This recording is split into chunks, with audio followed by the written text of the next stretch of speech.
مائیں اپنے بچوں کو پورے 2 سال دودھ پلائیں، یہ حکم اس شخص کے لیے ہے جو پوری مدت تک دودھ پلوانا چاہے، اور دودھ پلانے والی ماؤں کا کھانا اور کپڑا دستور کے مطابق باپ کے ذمے ہوگا۔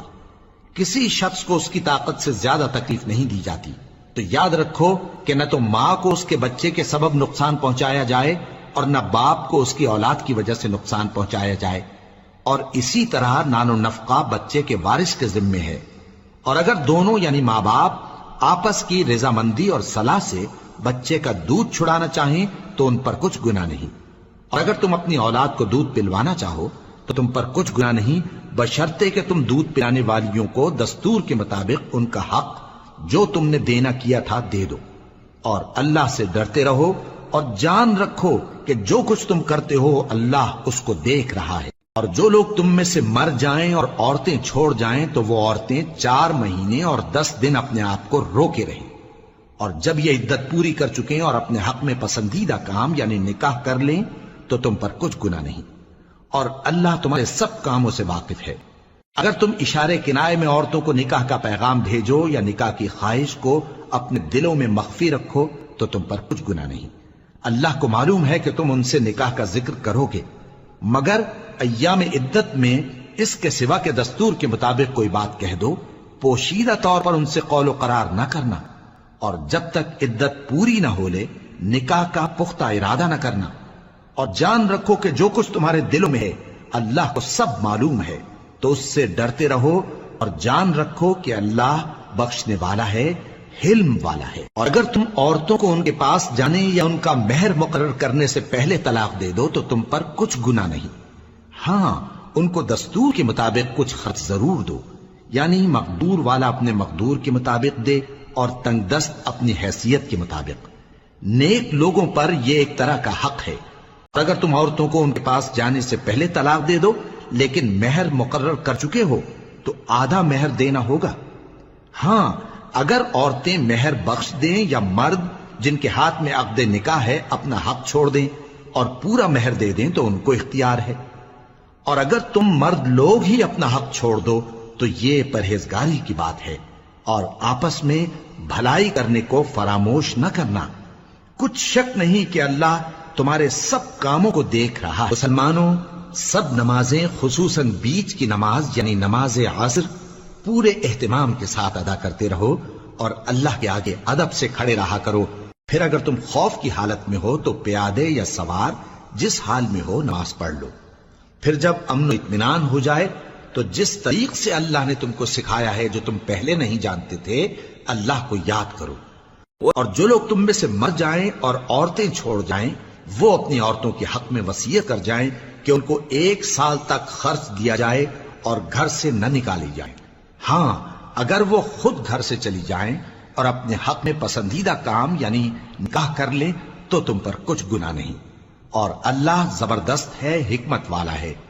اور مطلقہ عورتوں کو بھی دستور کے مطابق نان و نفقہ دینا چاہیے، پرہیزگاروں پر یہ بھی حق ہے۔ اسی طرح اللہ اپنے احکام تمہارے لیے بیان فرماتا ہے تاکہ تم سمجھو۔ بھلا تم نے ان لوگوں کو نہیں دیکھا جو شمار میں ہزاروں ہی تھے اور موت کے ڈر سے اپنے گھروں سے نکل بھاگے تھے، تو اللہ نے ان کو حکم دیا کہ مر جاؤ، پھر ان کو زندہ بھی کر دیا۔ کچھ شک نہیں کہ اللہ لوگوں پر مہربانی رکھتا ہے، لیکن اکثر لوگ شکر نہیں کرتے۔ اور مسلمانوں، اللہ کی راہ میں جہاد کرو اور جان رکھو کہ اللہ سب کچھ سنتا ہے، سب کچھ جانتا ہے۔ کون ہے کہ اللہ کو قرض حسنہ دے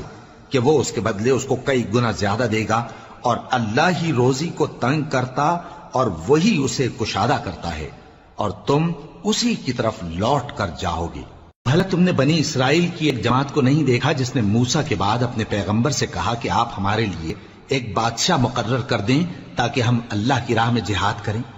پیغمبر نے کہا کہ اگر تم کو جہاد کا حکم دیا جائے تو ایسا تو نہیں کہ لڑنے سے پہلو تہی کرو۔ وہ کہنے لگے کہ ہم اللہ کی راہ میں کیوں نہ لڑیں گے جبکہ ہم وطن سے خارج اور بال بچوں سے جدا کر دیے گئے۔ پھر جب ان کو جہاد کا حکم دیا گیا تو چند اشخاص کے سوا سب پھر گئے، اور اللہ ظالم سے خوب واقف ہے۔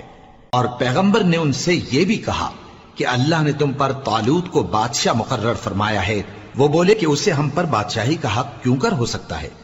اس سے بڑھ کر بادشاہی کے مستحق تو ہم ہیں، اور اس کے پاس تو بہت سی دولت بھی نہیں۔ پیغمبر نے کہا کہ اللہ نے اس کو تم پر فضیلت دی ہے اور بادشاہی کے لیے منتخب فرمایا ہے۔ اس نے اسے علم بھی بہت سا بخشا ہے اور تن و توش بھی بڑا عطا کیا ہے، اور اللہ کو اختیار ہے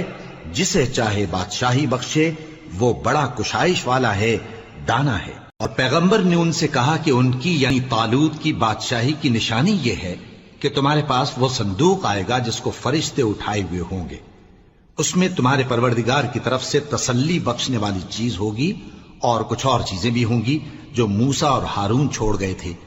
اگر تم ایمان رکھتے ہو تو یہ تمہارے لیے ایک بڑی نشانی ہے۔ غرض جب طالوت فوجیں لے کر روانہ ہوا تو اس نے ان سے کہا کہ اللہ ایک نہر سے تمہاری آزمائش کرنے والا ہے، جو شخص اس میں سے پانی پی لے گا اس کی نسبت تصور کیا جائے گا کہ وہ میرا نہیں، اور جو نہ پیے گا وہ سمجھا جائے گا کہ میرا ہے۔ ہاں اگر کوئی ہاتھ سے چلو بھر پانی لے لے تو خیر۔ جب وہ لوگ نہر پر پہنچے تو چند آدمیوں کے سوا سب نے پانی پی لیا۔ پھر جب طالوت اور مومن لوگ جو اس کے ساتھ تھے نہر کے پار ہو گئے تو کہنے لگے کہ آج ہم میں جالوت اور اس کے لشکر سے مقابلہ کرنے کی طاقت نہیں۔ جو لوگ یقین رکھتے تھے کہ ان کو اللہ کے روبرو حاضر ہونا ہے، وہ کہنے لگے کہ بسا اوقات تھوڑی سی جماعت نے اللہ کے حکم سے بڑی جماعت پر فتح حاصل کی ہے، اور اللہ ثابت قدم رہنے والوں کے ساتھ ہے۔ اور جب وہ لوگ جالوت اور اس کے لشکر کے مقابل میں آئے تو اللہ سے دعا کی کہ اے پروردگار، ہم پر صبر کے دہانے کھول دے اور ہمیں لڑائی میں ثابت قدم رکھ اور لشکر کفار پر فتح یاب کر۔ تو طالوت کی فوج نے اللہ کے حکم سے ان کو شکست دے دی، اور داؤد نے جالوت کو قتل کر ڈالا، اور اللہ نے ان کو بادشاہی اور دانائی بخشی اور جو کچھ چاہا سکھایا۔ اور اگر اللہ لوگوں کو ایک دوسرے پر چڑھائی اور حملہ کرنے سے نہ ہٹاتا رہتا تو کرۂ ارض تباہ ہو جاتا، لیکن اللہ اہل عالم پر بڑا مہربان ہے۔ یہ اللہ کی آیتیں ہیں جو ہم تم کو سچائی کے ساتھ پڑھ کر سناتے ہیں، اور اے محمد صلی اللہ علیہ وآلہ وسلم تم بلا شبہ پیغمبروں میں سے ہو۔